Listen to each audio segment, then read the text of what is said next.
Hello everyone, I hope you all are doing good. This is Priya from Legal Fly. Welcome back to my channel. यहाँ पढ़ेंगे, सीखेंगे, समझेंगे law subjects. तो आज इस lecture में हम दो बातें सीखेंगे। पहले सेशन में हम 5 डेफिनेशंस देखेंगे ज्यूरिस्प्रूडेंस के एंड सेकंड में हम ज्यूरिस्प्रूडेंस सब्जेक्ट के सिग्निफिकेंस को समझेंगे। बट इस लेक्चर को स्टार्ट करने से पहले I would recommend you to go and watch my 4 videos जिसके अंदर मैंने 4 डेफिनेशंस लिए हैं given by Austin, Holland, Salmond, Julius Stone and Dyson Hughes के। अगर आप इन सारे वीडियोज़ को भी एक बार देख लेंगे तो आज के जो 5 डेफिनेशंस हैं उनको समझने में थोड़ी आसानी हो जाएगी। तो लेट्स स्टार्ट। 5 ऐसे डेफिनेशंस जिसको हम रीड करेंगे, समझेंगे, अपने आप ही सारी चीजें समझ आ जाएंगी। देखो, जैसे कि ग्रे ने किस तरीके से बोला कि jurisprudence is a science of law. Again वही सिंपल बात हो रही है, साइंस ऑफ लॉ। ये तो सैलमन बोल रहे थे ना, साइंस ऑफ लॉ मतलब सिस्टमैटिक स्टडी ऑफ लॉ। साथ में क्या बोल रहे हैं, statement and systematic arrangement of rules followed by the court. मतलब ज्यूरिस्प्रूडेंस क्या कहते हैं, वो बेसिकली अरेंज कर देता है रूल्स को जो कि कोर्ट अप्लाई करती है, फॉलो करती है। साथ ही साथ उस रूल्स के प्रिंसिपल्स के बारे में भी डील करता है। सिंपल 3 चीजों के बारे में बोला। ज्यूरिस्प्रूडेंस साइंस ऑफ लॉ है, साथ साथ अरेंजमेंट है, systematic arrangement of rules which are followed by court, and third है principles which are involve in the rules. Simple. अब नेक्स्ट देखते हैं एलन की डेफिनेशन। अब एलन बोलते हैं कि jurisprudence is a scientific synthesis of the essential principles of law. किस तरीके से बोल रहे हैं, साइंटिफिक मतलब कुछ systematic combination of various kinds of principles of law. Principles of law क्या, वही चीज जो हमने फर्स्ट वीडियो में बोली थी, fundamental concepts of law, rights, duties, liabilities, possession, इन सभी के बारे में ज्यूरिस्प्रूडेंस डील करता है और उनका एक कॉम्बिनेशन है ज्यूरिस्प्रूडेंस। दैट्स इट, सिंपल है ना ये भी। अब देखते हैं रॉस्को पाउंड की डेफिनेशन। वो किस तरीके से बोलते हैं, again jurisprudence as a science of law. Same, using the term law in juridical sense, मतलब अगर लॉ को उसके एडमिनिस्ट्रेशन सेंस में यूज किया जाए तो लॉ का मतलब है बॉडी ऑफ प्रिंसिपल्स जो कि कोर्ट अप्लाई करते हैं for the administration of justice. कहीं ना कहीं मैच हो रही है ना सैलमन के डेफिनेशन के साथ। सिंपल है ना समझने में, सीखने में। अगला देखते हैं कीटन की डेफिनेशन। वो कहते हैं jurisprudence as a study and the systematic arrangement of the general principles of law. तो ज्यूरिस्प्रूडेंस क्या करता है, वो स्टडी करता है। किसको स्टडी करता है, लॉ के प्रिंसिपल्स को, जनरल एसेंशियल प्रिंसिपल्स को, और सिस्टमैटिकली अरेंज करता है। जैसे कि लॉ के अंदर आता है कॉन्सेप्ट है राइट, ठीक है, तो वो बोलता है कि राइट जो टर्म है उसका क्या मतलब है, उसका डीपर सेंस में क्या मतलब है, उसके अदर सब्स्टिट्यूट टर्मिनोलॉजीज भी है, जैसे पावर हो गया, प्रिविलेज हो गया, इम्यूनिटी हो गया, इन सब का क्या मतलब है। तो अगर राइट है तो इन सब के मतलब क्या क्या है, और सिस्टमैटिकली कैसे अरेंज कर रहे हैं कि ये है तो ये सारी चीजें होंगी, राइट है तो ये सभी कॉन्सेप्ट्स आएंगे, साथ ही साथ राइट के साथ ड्यूटी भी आएगा। तो बेसिकली वो कह रहे हैं कि ज्यूरिस्प्रूडेंस एक स्टडी है एसेंशियल प्रिंसिपल ऑफ लॉ की, as well as systematic arrangement है उसी प्रिंसिपल्स की। ठीक है, तो राइट है तो ड्यूटी भी होगा, राइट है तो डिफरेंट कॉन्सेप्ट्स भी आएंगे राइट के, प्रिविलेजेस, इम्यूनिटी, पावर, ऐसे सब कॉन्सेप्ट्स। ठीक है, अब पैटर्न बोलते हैं jurisprudence is a particular method of study not of law of one country but of the general notion of law itself. कितने सिंपल तरीकों से उन्होंने बोला। कहते हैं कि ज्यूरिस्प्रूडेंस एक स्टडी है। किसकी स्टडी है, लॉ की स्टडी। बट लॉ कैसा, किसी पर्टिकुलर कंट्री का लॉ नहीं, बट जनरल लॉ का क्या मतलब है, जनरल नोशन ऑफ लॉ क्या है, लॉ इन जनरल सेंस क्या है, वो स्टडी करता है ज्यूरिस्प्रूडेंस। आई होप आपको ये 5 डेफिनेशन समझ आ गई होंगी, साथ ही साथ वो 5 डेफिनेशन जिसको हमने थोड़े डीप वर्जन में समझा था। सिंपल है ना ये सब। अब चलते हैं सेकंड टॉपिक की और सेकंड टॉपिक क्या है, सिग्निफिकेंस ऑफ ज्यूरिस्प्रूडेंस। इसमें ना मैंने 9 पॉइंट्स लिखे हैं, तो उस 9 पॉइंट्स को समझते हैं, बहुत कुछ आपको समझ आ जाएगा कि क्या है इस पर्टिकुलर सब्जेक्ट का सिग्निफिकेंस। तो पहला point, it throws light on the basic ideas and principles of law. देखिए, ज्यूरिस्प्रूडेंस जो है ना वो लॉ के कॉन्सेप्ट के अंदर आने वाले जो भी फंडामेंटल प्रिंसिपल्स हैं, राइट्स, ड्यूटीज, लाइबिलिटीज, इन सभी चीजों को वो स्टडी करता है। इसीलिए जूरिस्प्रूडेंस लॉ का आई माना जाता है, आई ऑफ द लॉ। क्योंकि देखो लॉ एक बड़ा कॉन्सेप्ट है, लॉ के अंदर बहुत सारे लॉज आते हैं, एक्ट, स्टैट्यूट्स, बहुत रूल्स रेगुलेशंस आते हैं ना, जैसे कि CPC, CrPC, evidence act, transfer of property act, contract act, constitution of India, ऐसे बहुत सारे स्टैट्यूट्स आते हैं। तो लॉ एक बड़ा कॉन्सेप्ट है। जूरिस्प्रूडेंस क्या करता है? जूरिस्प्रूडेंस इन सभी स्टैट्यूट के अंदर आने वाले लीगल प्रिंसिपल्स की स्टडी कर लेता है, समझ रहे हो? तो इसीलिए जूरिस्प्रूडेंस को आई ऑफ लॉ माना जाता है, the main concept I of law. ठीक है, तो मतलब उसको आप समझ ले, अगर फंडामेंटल प्रिंसिपल्स को आप समझ लेना तो ये सारे स्टैट्यूट्स आपको इजी हो जाएंगे, रीड करने के लिए, समझने के लिए इजी हो जाएंगे, समझ रहे? तो that's why it is called as an eye of law.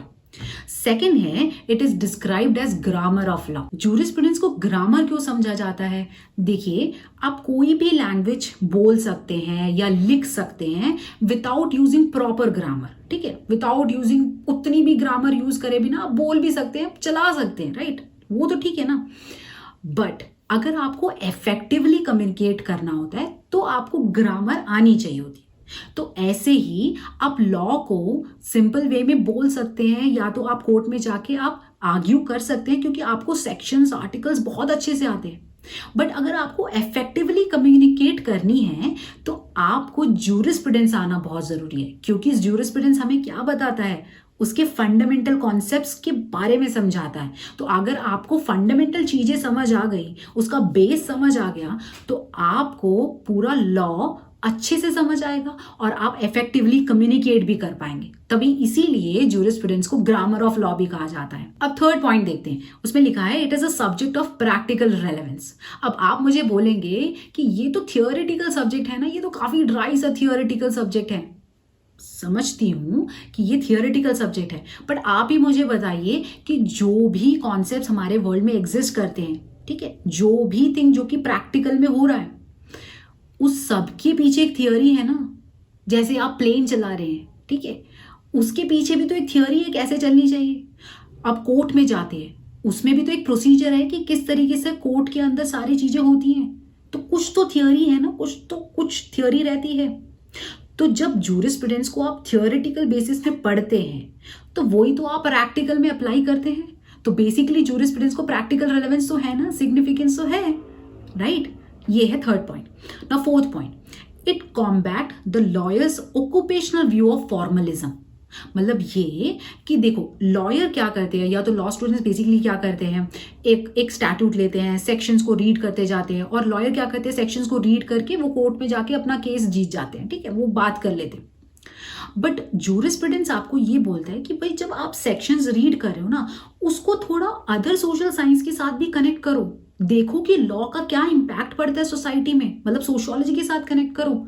देखो कि लॉ का क्या इम्पैक्ट पड़ता है इकोनॉमिकल एस्पेक्ट में, राइट? इकोनॉमिक्स के साथ कनेक्ट करो। तो जूरिस्प्रूडेंस क्या कोशिश कर रहा है कि आपका जो बिल्कुल ही रिस्ट्रिक्टेड वे ऑफ थिंकिंग है ना, उसको वो चेंज कर दे। जो फॉर्मलिज्म, बहुत ही आप फॉर्मल वे में जाते हो ना, section two section, section 1 to 5 ऐसे सब जाते हो, उन सब चीजों को वो हटा देता है, ठीक है, वो ट्राई करता है जूरिस्प्रूडेंस। अब नेक्स्ट पॉइंट देखते हैं, वो है यूज ऑफ करेक्ट और एक्यूरेट लीगल टर्मिनोलॉजी। तो मतलब जूरिस्प्रूडेंस हमें हेल्प क्या करता है कि हम करेक्ट लीगल टर्म्स यूज करें, जहां पे हमें वो करेक्ट यूज करनी चाहिए वहीं पे हम करेक्टली उसे यूज करें। जैसे फॉर एग्जाम्पल सोचिए कि एक इंसान ने ना एक घर खरीदा और वो उस घर पे रह रहा है, तो मतलब उस इंसान को ऑनरशिप भी है, वो ऑनर है तो उसको ऑनरशिप भी है उस पर्टिकुलर हाउस की, एज वेल एज वो पोसेस भी कर रहा है, राइट? पोजेशन भी है, राइट? अब सोचिए आफ्टर 2 years उसने इस पर्टिकुलर घर को ना रेंट पे चढ़ा दिया। अब जब रेंट पे चढ़ाया, ऑनरशिप उसके हाथ में रही, वो still he is a owner, वो ऑनर तो है, बट उन्होंने पोजेशन किसी और को दे दी। इसका मतलब क्या हुआ कि जो रह रहा है उसके पास उस घर की पोजेशन है, राइट? तो आपको किस जगह पे ऑनरशिप यूज करनी चाहिए? क्या आप जो रेंट पे रह रहे हैं उनके लिए ऑनरशिप वर्ड यूज कर सकते हैं अगर कोई डॉक्यूमेंट लिखेंगे? नहीं, वो ओन नहीं करते। तो जूरिस्प्रूडेंस आपको ऑनरशिप का मतलब, पोजेशन का मतलब, ये सब चीजों का मतलब समझा देता है। और इसके मतलब के समझाने के कारण क्या होता है ना, आपको समझ आ जाता है कि आपको कहां पे कौन सा लीगल टर्म यूज करना है, राइट? अब नेक्स्ट पॉइंट देखते हैं, ascertaining the true meaning of law through rules of interpretation. अब जूरिस्प्रूडेंस एक और चीज हेल्प करता है, वो ये बोलता है कि जो भी रूल्स एंड रेगुलेशन, जो भी लॉ है ना, उसका ट्रू मतलब या करेक्ट मतलब क्या है, वो हमें जूरिस्प्रूडेंस समझा के देता है। किस तरीके से? क्योंकि वो बहुत सारे रूल्स ऑफ इंटरप्रिटेशंस बताता है कि मतलब आपको लॉ को किस तरीके से इंटरप्रेट करना है और लॉ का मतलब समझना है, वो भी जूरिस्प्रूडेंस आपको समझा के देता है। तो इसीलिए आपको क्या होता है ना कि कोई भी लॉ लेते हैं तो उसका करेक्ट मतलब आपको समझ आ जाता है। ठीक है, तो रूल्स ऑफ इंटरप्रिटेशन जो कि जूरिस्प्रूडेंस के अंदर आते हैं, वो आपको हेल्प करते हैं कि आप लॉ का एक करेक्ट मतलब समझ जाएं। ठीक है, अब नेक्स्ट पॉइंट देखते हैं, वो ये है the logical analysis of legal concepts sharpens the logical techniques of the lawyer. मतलब आप लॉ के अंदर कोई भी कॉन्सेप्ट को अगर लॉजिकली समझते हैं तो आपका जो लॉजिकल टेक्निक होता है ना, वो काफी शार्पन होता है। जैसे आप एक कॉन्सेप्ट लीजिए, राइट। ठीक है, राइट को आप समझने जा रहे हैं तो आप बोलेंगे राइट का क्या मतलब है, राइट। और ये बोलेंगे कि राइट के अंदर क्या आता है, जैसे पावर, प्रिविलेजेस, इम्यूनिटी, इन सब के बीच का डिफरेंस क्या है और ये सब चीजें राइट के साथ कैसे कनेक्टेड है, इन सभी चीजों को समझने की कोशिश करेंगे। ना कि एक पर्टिकुलर स्टैट्यूट उठाएंगे और देखेंगे अच्छा इस पर्टिकुलर एक्ट के अंदर राइट के बारे में बात करिए, राइट ये होता है, उसको नहीं। क्योंकि एक स्टैट्यूट के अंदर राइट तो बहुत जनरल सेंस में यूज हो जाता है, राइट है ना। तो यहां पर जब हम लॉजिकली एक कॉन्सेप्ट को, लीगल कॉन्सेप्ट को लॉजिकली समझते हैं ना, तो logical technique of the lawyer और लॉ स्टूडेंट काफी एनहांस होता है। तो आपको चीजें बहुत अच्छे से समझ आती है, राइट। अब नेक्स्ट पॉइंट देखते हैं, जैसे answers to new legal problems must be found by a consideration of the present social needs and not in the wisdom of the past. तो जूरिस्प्रूडेंस क्या हमें हेल्प करता है कि कोई भी नई लीगल प्रॉब्लम्स आती है ना, तो आप पहले देखिए कि सोशल नीड क्या है, सोसाइटी की नीड क्या है, उसको देख के आप एक डिसीजन दीजिए, ना कि विजडम ऑफ द पास्ट को देखिए। तो जूरिस्प्रूडेंस आपको ये बोलता है कि आप कोई भी लीगल प्रॉब्लम्स है ना, उन सभी को प्रेजेंट सोशल नीड्स के हिसाब से डिसाइड करिए। तो उससे क्या होगा, उससे जो है जस्टिस डिलीवर होगा। अब लास्ट पॉइंट देखते हैं, वो है it teaches us how to think rather than what to think। अब ये जो बात है ना, मेरे सर बोला करते थे जब वो जूरिस्प्रूडेंस पढ़ाते थे, तो वो बोलते थे कि जूरिस्प्रूडेंस हमें पता है किस चीज में हेल्प करता है, वो हमें ये नहीं बोलता कि what to think, क्या सोचना चाहिए, ये नहीं बोलता जूरिस्प्रूडेंस।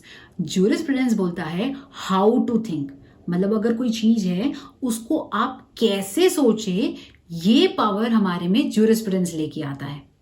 तो आप समझ रहे हैं जूरिस्प्रूडेंस का सिग्निफिकेंस। तो रिकैप करने की तो जरूरत नहीं है ना, मैंने बार बार आपको समझा दिया है कि जूरिस्प्रूडेंस का क्या मतलब है। अगर नहीं समझ आ रहा, एक बार और पीछे जाके फिर से इस वीडियो को देखिए, आपको पक्का समझ आ जाएगा। और इस वीडियो को देखने के बाद आपको फिर कहीं और देखने की जरूरत ही नहीं है। आपके एग्जामिनेशन पर्पज के लिए मैंने सब कुछ कवर कर लिया है। इस 10 डेफिनेशंस को अच्छे से पढ़ लीजिए, ठीक है, आपको बहुत हेल्प आएगी। आई होप कि आपको ये वीडियो पसंद आई होगी। अगर आपको ये वीडियो पसंद आई है तो प्लीज लाइक कीजिए एंड शेयर कीजिए। साथ ही साथ इस चैनल को सब्सक्राइब कीजिए और जो बेल आइकन है उसको हिट कर दीजिए, क्योंकि बेल आइकन को हिट करेंगे तो आपको सारी नोटिफिकेशंस मिलेगी मेरे नए वीडियोस की। तो चलिए, thank you and bye bye.